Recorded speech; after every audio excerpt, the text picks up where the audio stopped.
And here I am. Let me warn you, I had to go to the dentist today, and this whole half of my face is still numb. Oh my God. I feel like I had a stroke. This is like, it feels droopy. But, oh, on my jaw. But you would never guess. I'm eating dinner, right? I'm just eating. And then suddenly, a piece of my tooth broke off. Now, admittedly, this is it had an old filling in it, and a piece of it just like came off. So I went to the dentist this morning. Luckily, I had a cancellation, so I ended up getting a what they call it, a crown back there. So I've been at the dentist all day long. So I'm happy to be here though. I mean, that part of that little thing is behind me. Yes, it is Happy Friday. I'm happy to see everybody. Um, yeah, that this is kind of a trip, so I keep touching my jaw because it feels like, ugh. Anyway, I don't know what happened. I was eating, and then something happened. I don't know what happened. As a piece of my tooth broke off. It was crunching in my mouth. It was really gross. I'll tell you that. But today, let's talk about what we got for video a day, Debruary today. Yeah, just I feel like my jaw. I feel like I'm not. It's okay. Just bear with me because I feel really weird about the face. And don't anybody crack any jokes. Well, you look odd about the face too. But today's topic on the 8th day of February 2019. We're going to talk about the fact that there are no participation trophies in life nor in dating. Now, you would think that this is like common sense and everybody would know that, but you have to understand that we're dealing with, especially you younger people under the age of, let's say, 35. You grew up in what's called the participation trophy era. This started in the late, 80s and well, mid to late 80s, where parents got all into this thing about their child's self-esteem and making every child, every little thing that they do, every utterance, every movement they make seem like it was so special, unique, and wonderful. So, like, instead of you beating your kid's ass because your kid drew on the wall, well, these parents had this mentality where, oh my God, little Johnny is just such an artiste. Look at the creative use of color on that, the white canvas. We have to enroll him in art school. This kind of mentality. And I'm like, this is some craziness. I mean, my daughter would, she came along in the 90s, but still, I mean, that was already in full effect by then. And, they used to give out them little participation trophies at the school, little 199 pieces of plastic junk. And luckily, I never put her in sports. She was in marching band in high school, and she did really well. But I never, put her in those school sports because that just seems stupid to me to spend all that money. And then at the end of it, if your child is a loser, your child still got a trophy anyway. Now, this is where things get really interesting because some parents feel like, well, it's helping the children learn, that they get rewarded for their effort and that, everybody's important. Oh, thank you. Oh, somebody gave me a tip. Wine, I can see it now. I can see it after the show and after I make sure I don't dribble it down my face. But I thank you, Ennui. Um, and it's just really sad you see these parents because, see, to me, when you give a child, when you shouldn't reward mediocrity. You can definitely tell your child, I'm proud of you. You really tried hard. You did this. You reward them and thank them and, applaud their efforts. I'm not saying you don't do that. But what your child should not get is the same reward that the children who were exceptional got. The children who studied harder, who tried more, who practiced more, who did extra above and beyond, and improve their skills to the point where they came out in first, second, or third place. Your child who did not should not get the same reward that those children who put forth an exceptional effort did. Now we're talking about that. Yeah, I thanked her, Lady Boss, but you guys can thank her again. Because that was like we just started and she already did. Usually people, kind of wait until I say something, but I'm all over that. Yeah, they will. And see, that's why we're talking about this because this mentality, these guys, in their early 30s and 20s, are the main members of what? That 5 letter group and that other 3 letter group. And so when I was putting all this together, I'm like, okay, this is their socialization. This is why they're so angry. They think they should get a woman, even though they haven't put forth the effort of the guys who are stellar. They don't want to pay for dates. They don't want to ask a woman out. They don't want to call a woman. They want her to drive. They talk all this shit about feminism. We don't want to play all these silly games. And their mentality is, well, yeah, because I'm not doing any of those things. I'm not going to do it because you women don't deserve it. But I still want some pussy, and you still supposed to love me, and you still supposed to give me some time because I deserve it. Now, where did they get that from? This is my answer. Now, I'm saying this is the only answer, but it's my, after thinking about it, it's the logical conclusion to come through. These are the kids that grew up in the participation trophy era. And they feel like, well, I'm used to getting rewarded for my mediocrity and my, just showing up. So why can't I get a girlfriend and a wife and some pussy just for showing up? You see what I mean? I'm just saying. It's just kind of interesting. Now, it was really, what started all this discussion, man, they had my mouth open so long, my jaw got sore, my throat is dry. As a matter of fact, let me drink some of my LaCroix.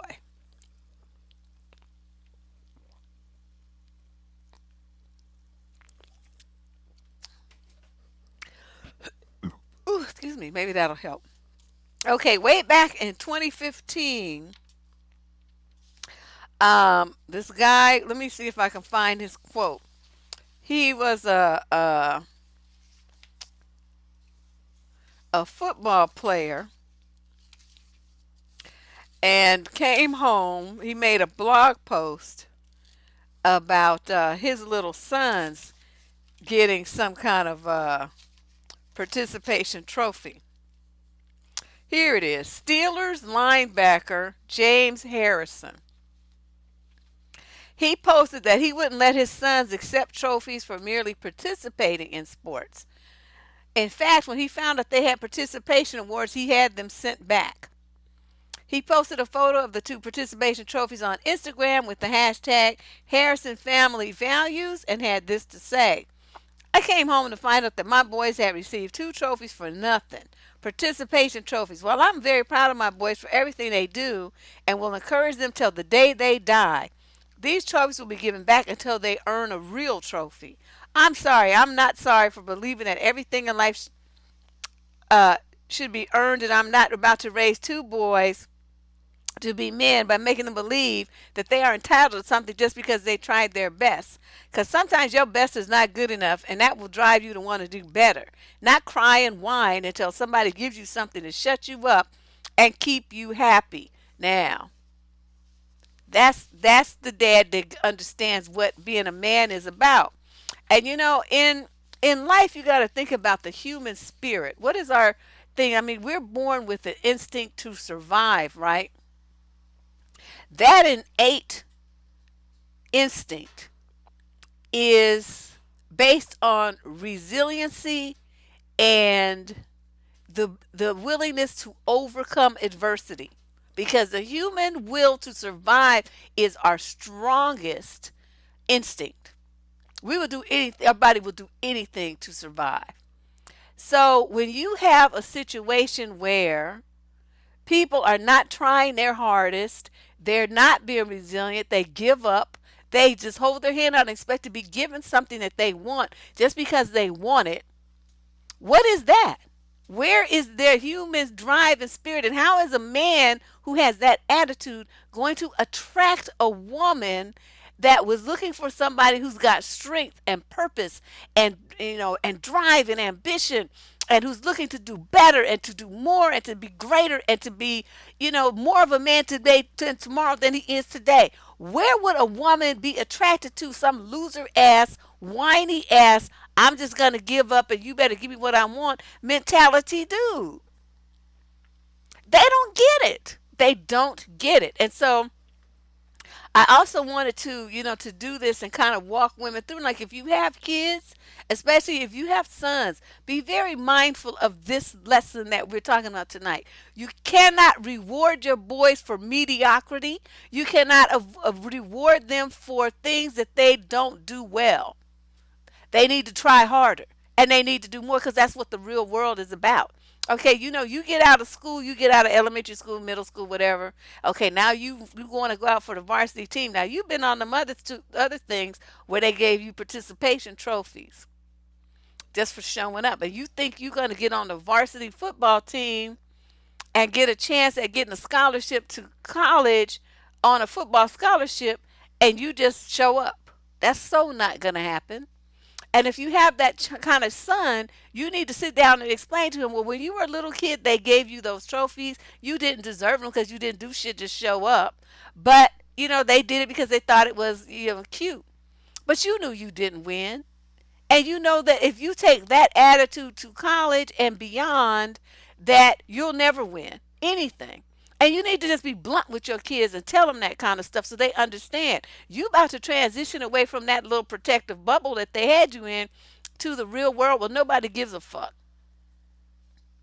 There's like, oh, there's only room on the platform up on the grandstand, the winners thing for first, second, and third place. You either get a gold, you get a silver, or you get a bronze, or you just get, like casually mentioned and then forgot about. And all boys need to understand that. It doesn't mean that you can't be still great, but you ain't the winners. Okay, you didn't make it first, second, or third place. And so, people are like, well, we want all our children to feel special, and we want we don't want them to feel like losers. Let me tell you how far this shit has gone. The National Honor Society, how hard you have to work and how many A's your ass has to get to be in the National Honor Society. There was a story I read where this high school um, told this boy who, he was their valedictorian. Here it is. Um, this is a high school honor student from Texas. A local ABC News affiliate reported National Honor Society stoles are a frequent sight at high school graduation ceremonies across the country. But one plain old senior high school student is frustrated that he won't be allowed to wear one when he puts on his cap and gown next month. According to school practices, students are not allowed to wear national NHS regalia. Officially, the high school has explained the situation by saying, and I quote, graduates do not wear any club or organizational regalia.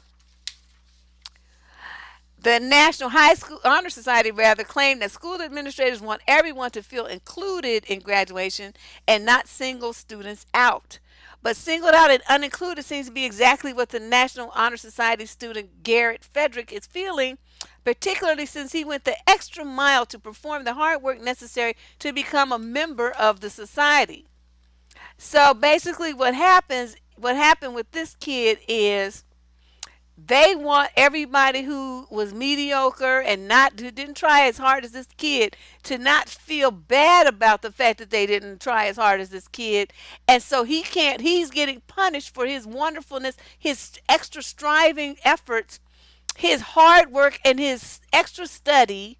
He's getting punished for that because he doesn't get to show the fruits of his labor. Basically, that stole is his trophy that he worked and he got this. He can't wear that because it might make the other kids feel bad. And you know what I would have done if that was my kid? He would have wore it anyway, and I wouldn't have gave a fuck. What you gonna do? Yank him off the stage? He gonna put it on. He's gonna walk across the stage. You gonna give him his diploma, and then he can take it off. But he worked for that shit, and he deserved to wear it to his one and only high school graduation. Good girl, Diamond. Go ahead, girl. But see, you know what I'm saying? Oh, thank you, Firestar. Yeah, 'cause my tooth is kicking right about now. Oof. Um, so that was very disturbing to me. That was very disturbing. It's like this great effort to just make people who are mediocre or people who are even at the bottom feel as deserving, and to not be uh, made to feel bad because their little precious feelings, because they don't measure up to this other person. This is a lesson for children.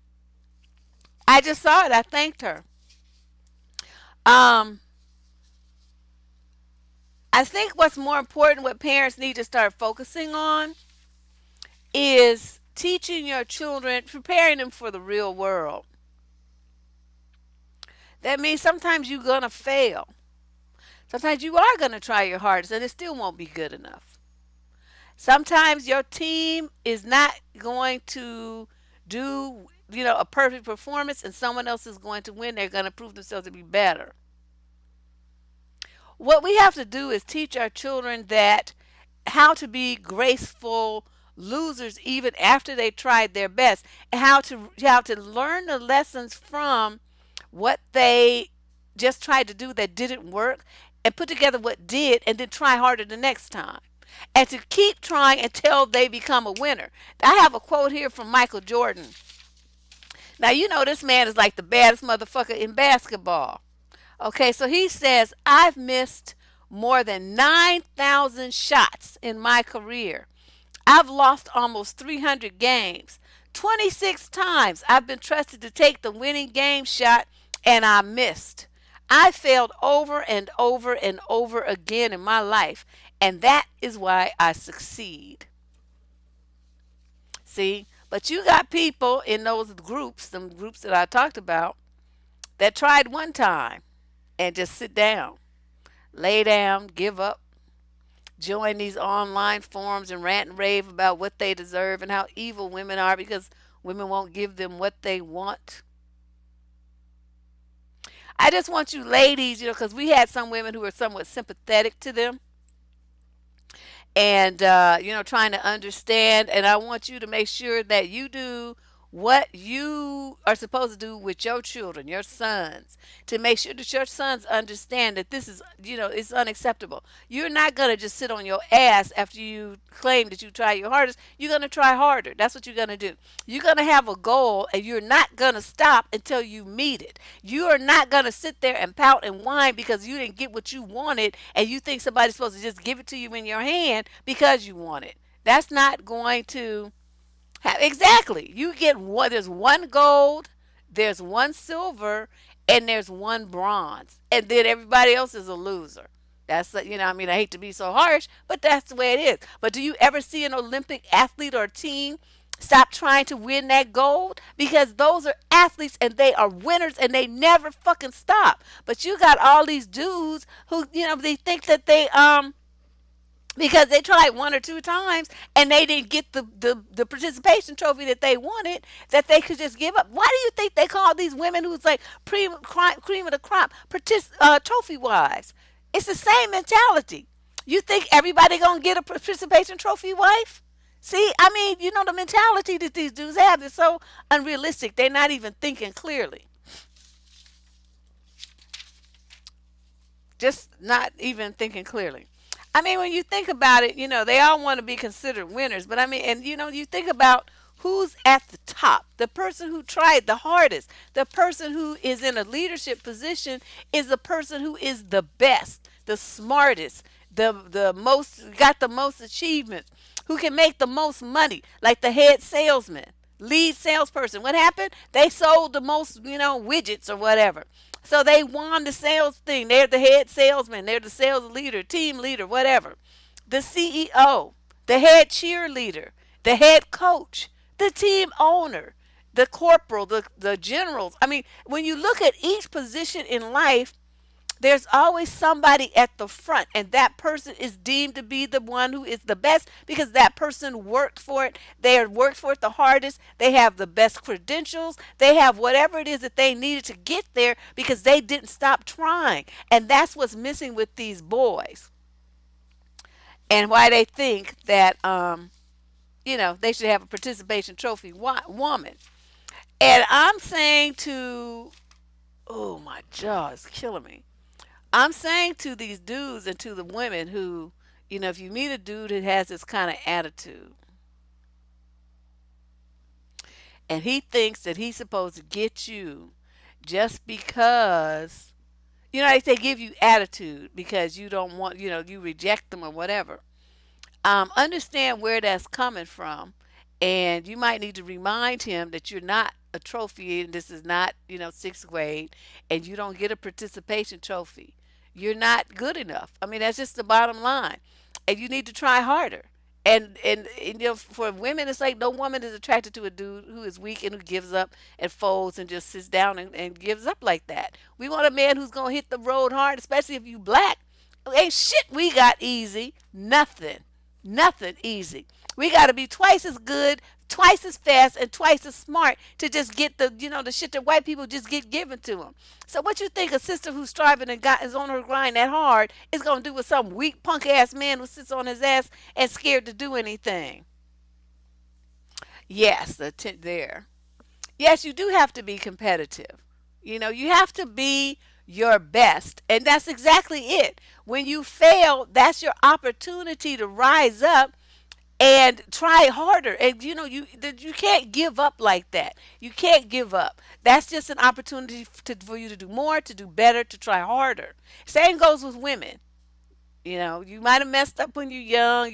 You kind of got a slow start out the gate, whatever, something held you back. Family, you had a baby, whatever. But okay, that's then. This is now. What you doing now? And I think this is very important lesson for all young women and men to learn. You can't stop. You can't give up. You got to set goals and you got to keep working towards them.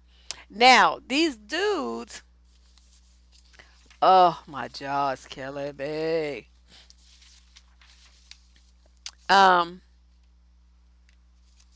there's this quote from this C.S. Lewis.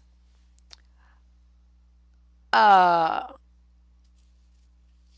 he was talking about something called somebody named Screwtapes plot to undermine education in a book called Demon Screwface.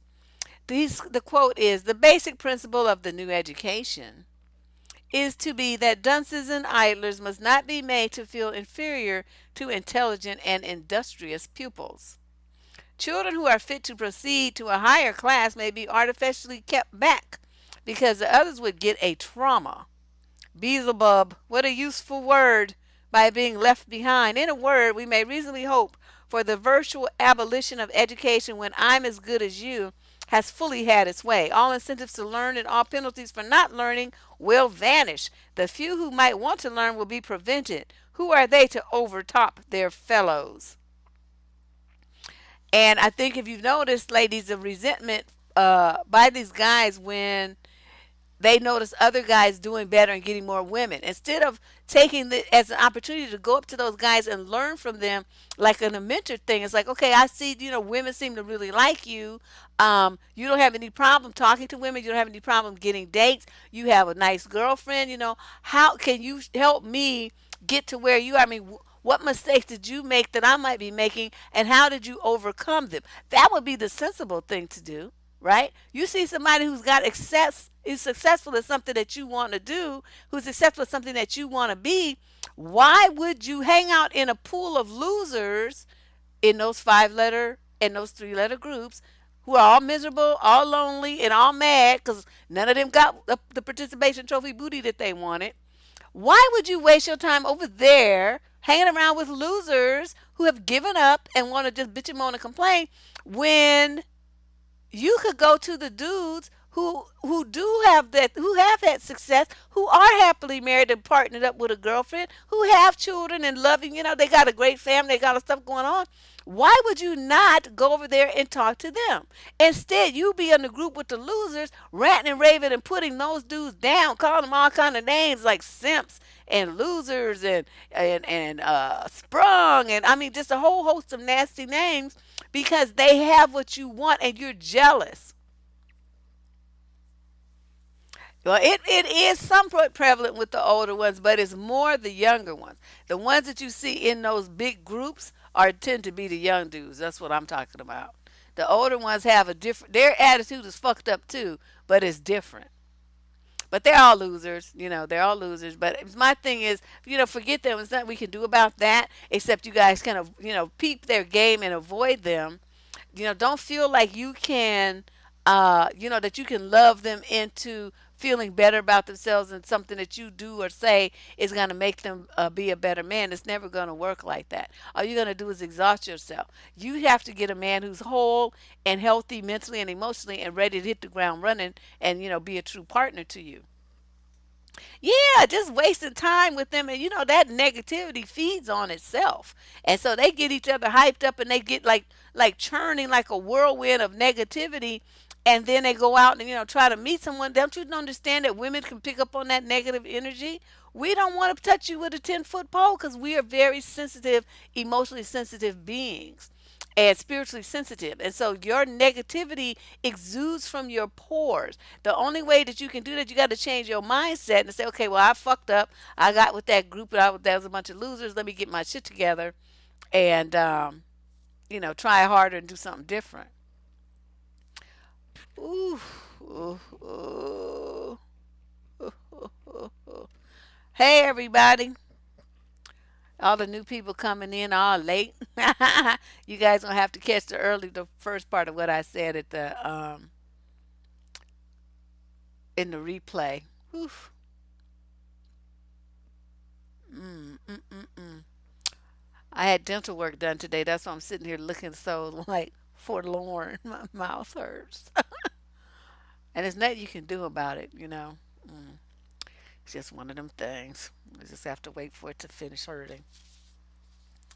Yeah, they do cry. But the thing that bothers me the most, which is what we're going to be talking about later in the month of February, is the ones who feel like they got you, right?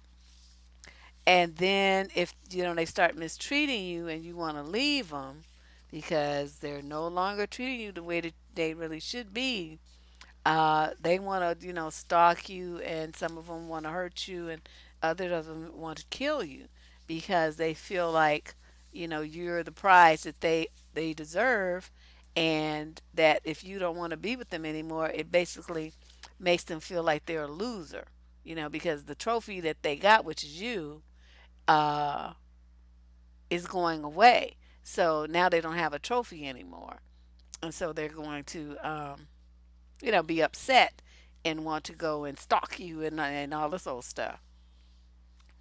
Um, I think it's important that, children understand that, there are winners and losers in life. I mean, there are winners and losers. It doesn't mean that you're going to be a loser at everything, but there are certain things that you will be a loser at. Like, for instance, I always wanted to be 5'7". My mother said, well, in order to do that, you need to, make sure that your bones are properly nourished. You eat your collard greens, you eat all the stuff with the calcium and stuff in it. And then, in those days they used to think that milk and milk products, were had high sources of calcium as well. Well, I would eat the greens and all that stuff with the calcium in it, but I don't know to the milk products. I didn't like cottage cheese. I don't want to drink no nasty milk.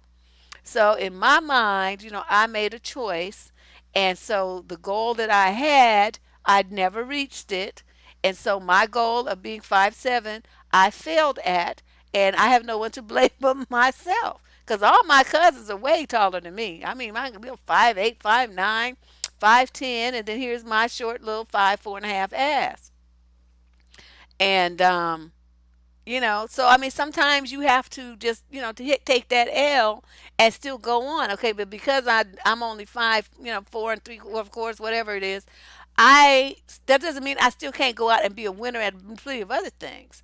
So I'm not gonna give up on my life because I didn't drink my milk and get to be 5'7". I mean, I mean, it would be nice. It was a goal, but I didn't do it. I didn't meet it. I failed. Oh well. But I'm going to still kick ass and take names and 900 million other things. So I focus on what I do well and not on what I didn't. Whereas most people focus on what they failed at, and they totally ignore the things that they did or were successful at. And that has a great impact on your self-esteem.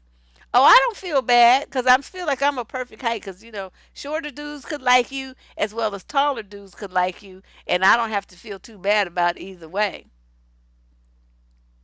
You don't like being tall? Well, I always wanted to be 5'7". 5'1", you a smurf. Oh, thank you for that. That's my first laugh all day. Seriously, because I want to. Well, no, it's not. I was laughing at the dentist. I forgot them dudes was funny. Shout out to Jason 2.0, because the dude who owns the business is named Jason too, and Brian, my dentist. They did a good job. They were very entertaining in spite of my pain, but yeah, they were great. But my tooth, my tooth. Um, we just need to let it. I think one of the things that's going to be very helpful in as we go forward with young men is as parents and mentors, teachers and stuff to teach these kids how to lose gracefully and what it means to be like to celebrate someone else's win. You don't begrudgeful at them because they won. You try harder, so next time that'll be you. And so we're not doing that as a society. We're just rewarding mediocrity with these participation trophies and the special snowflake attitude, like everybody's a special snowflake. Ain't nobody special then if everybody's special. Special means unique and different. So you treat everybody the same. What are you doing? It's like a Borg or something. You just part of just part of the hive. It's like, wow, this is kind of messed up. I don't know. I'm kind of out of it because my mouth is killing me.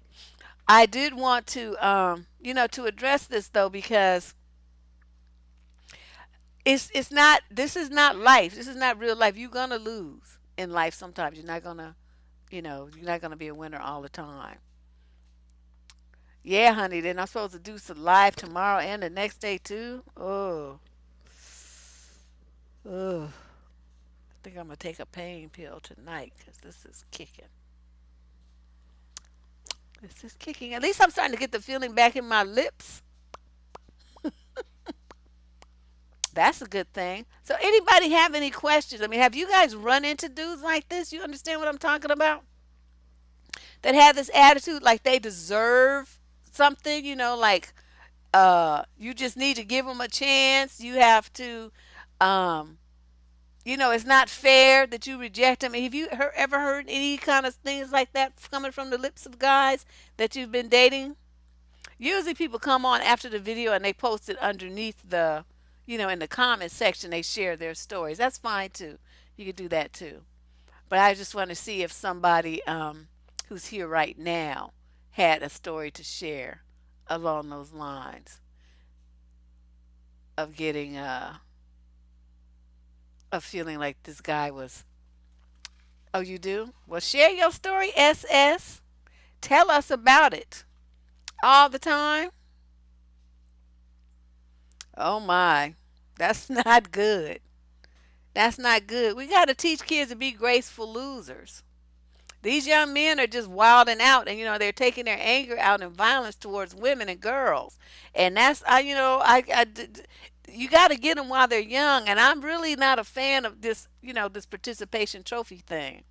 Because I don't remember, before this era. That's why I say I really think that's a huge contributor to it. Because yeah, there were individual abuse. There were men who are abusive men. They've always been men who are abusive men. But we're seeing like, I mean, millions of young men now with this attitude. Where did that materialize from all of a sudden? That shit wasn't like that before. Exactly, this feeling entitled to women, entitled to sex, and so they don't get it. They're just in a rage and want to go to campuses to shoot up all the co-eds and stalk women who they like, and the women don't give them the answer that they want, and all this kind of stuff. Or the men that you're getting rid of, somebody else, she's getting rid of her husband.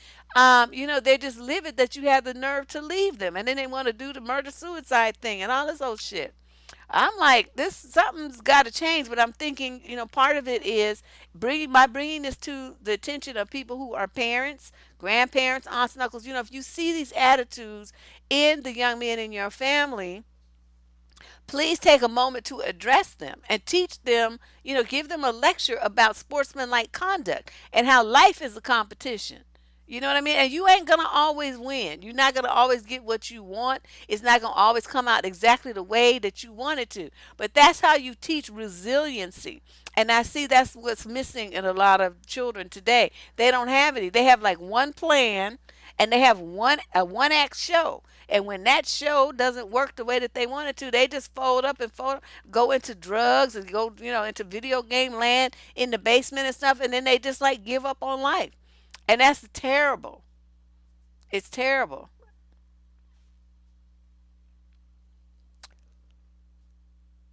They act like you can't have standards. That's true. They do. Some of the stuff that we said last in the show last night comes to mind. That your standards are too high because they don't meet them and they're getting rejected. And rather than switch themselves up, become that man who does meet your standards if they really want you, they just give up. And that's, I think, is the difference between older dudes, the ones who were about something, and the young ones. One of my friends was telling me about her daddy. Both of her parents are deceased at this point, but her father was, some years older than her mom, and her mother, like, I guess he was like a young man in the service, like his early 20s. And the mother was like 16 or 15 at the time, and he knew he wanted to marry her. So what he did was he went to the parents and he said, I want to marry your daughter. I'm going to go away to the service. And then when she turns 18, we are going to get married. So he came back, he got her, they got married, and they stayed together every day till the rest of it, both of them died. And that's the lady I used to work with. That's her dad. She had showed me a picture of him and everything. And I was like, wow, what a story. But see, he went away to be the man so that when he came back when she was 18, he had, done some years in the service. He had some money. You could use his VA thing to buy a house. I mean, to go back to school. You know what I mean? Dude set his shit up so that when he came back, he would be a winner. There would be no way for her parents or for her to reject him. And he was a good looking dude, you know what I mean? So there would be no reason to reject him because of his mug or anything. And he had that kind of mindset. I know this is the woman that I want to be with, and I know these are the standards that I need to meet to be with her. Just according to her parents. Don't even come here if you ain't got this shit working for you. And so he would have made all that shit happen. So when he came back, he was like, bam. And so then he got the woman that he wanted. And these young dudes don't have that mentality. Notice how they complain about hypergamy. Just you women just want to choose a man with the most money. Why should we choose your broke ass? Please explain that to me. I don't understand that mentality at all.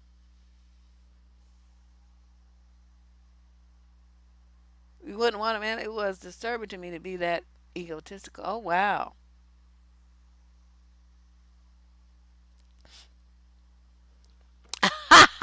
Shut up, Van.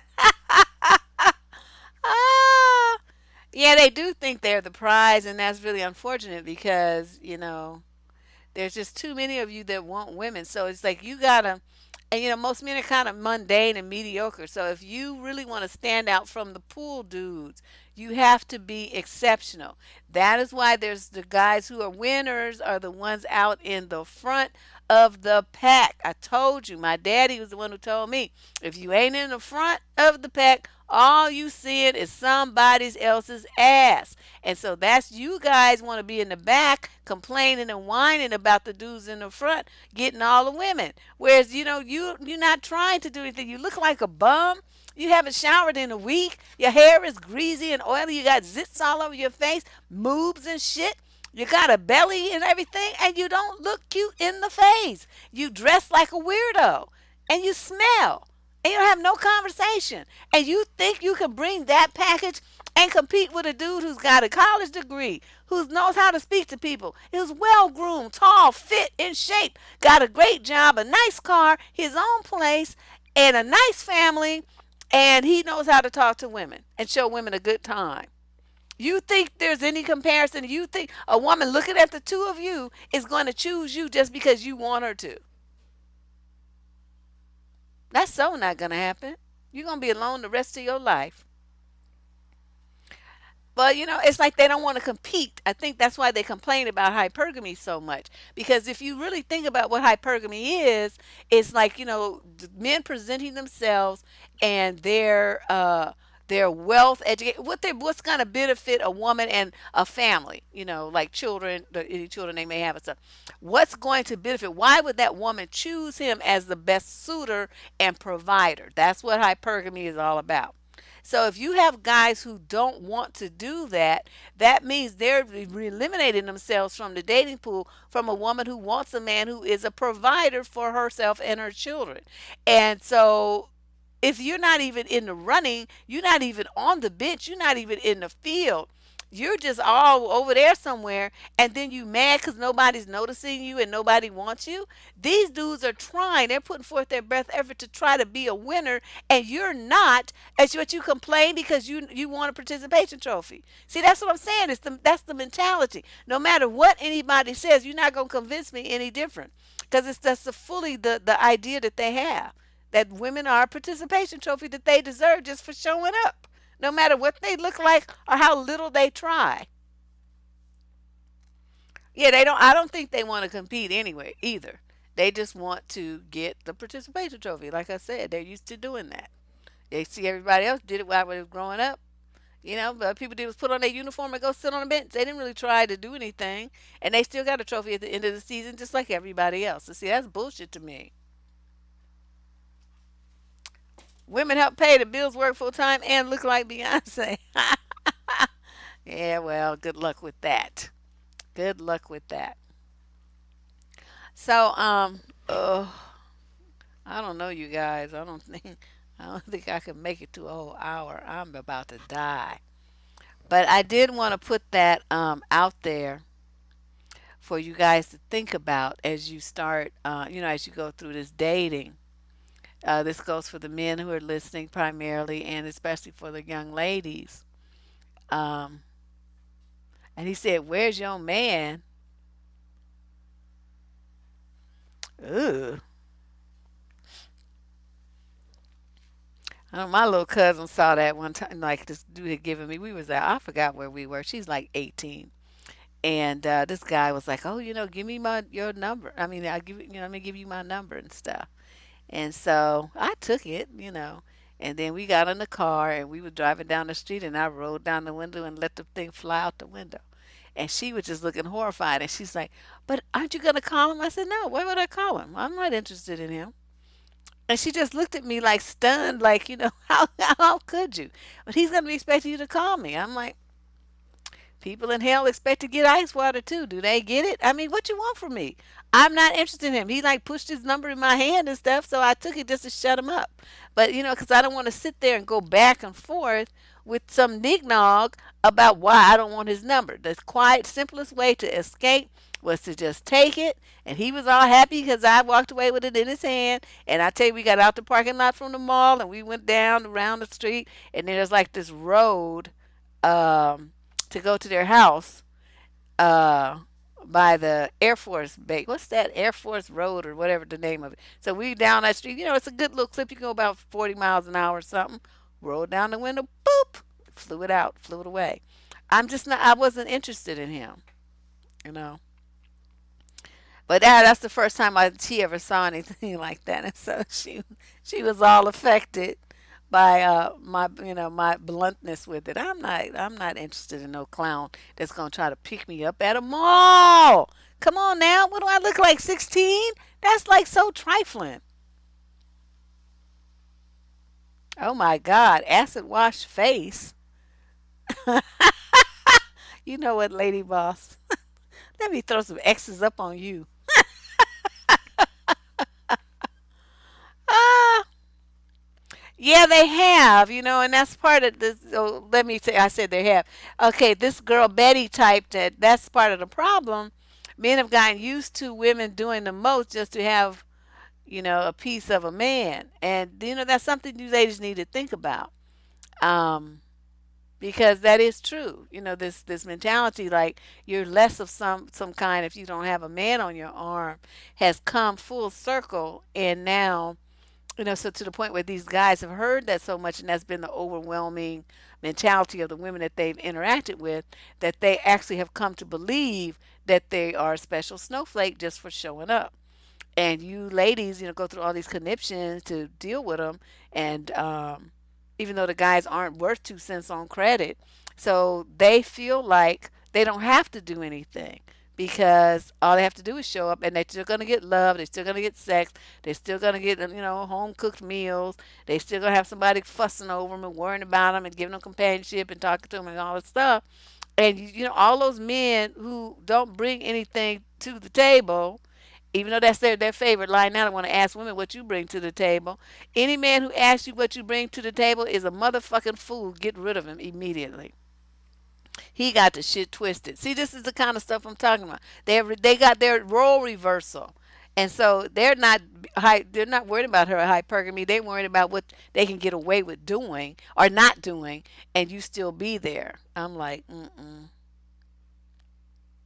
your Rodriguez can't be your man. Well, maybe they can't, but they still provide a certain amount of warmth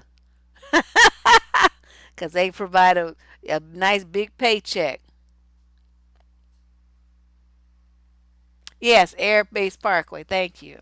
That's where I dropped that flew that number out the window.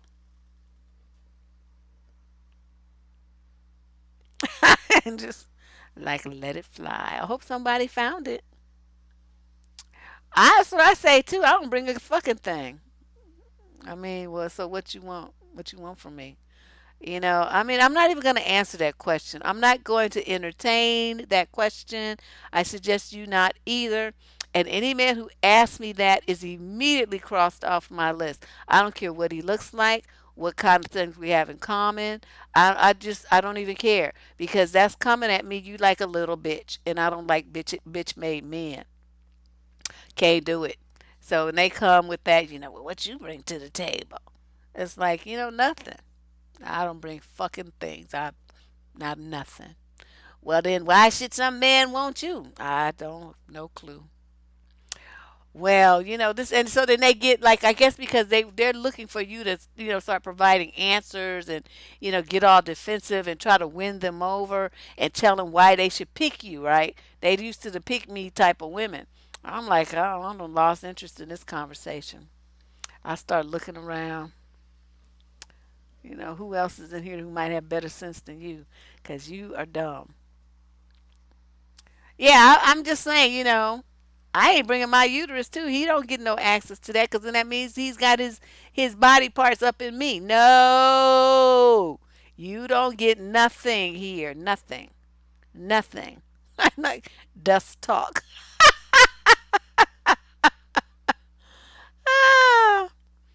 Ah, I'm not bringing shit. I'm just like I don't know. I mean, I have so much to offer. But as soon as they ask me that, I don't have anything for you. Sorry, sir. There's nothing here for you. Sorry. Sorry. Sorry. Not sorry. Oh, my tooth.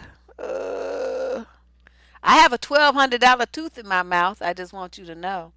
This crown costs 1,200. Well, yeah, like $1,200.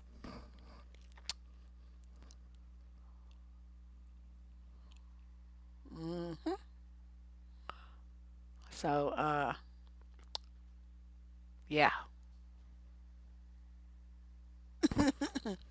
this is something else.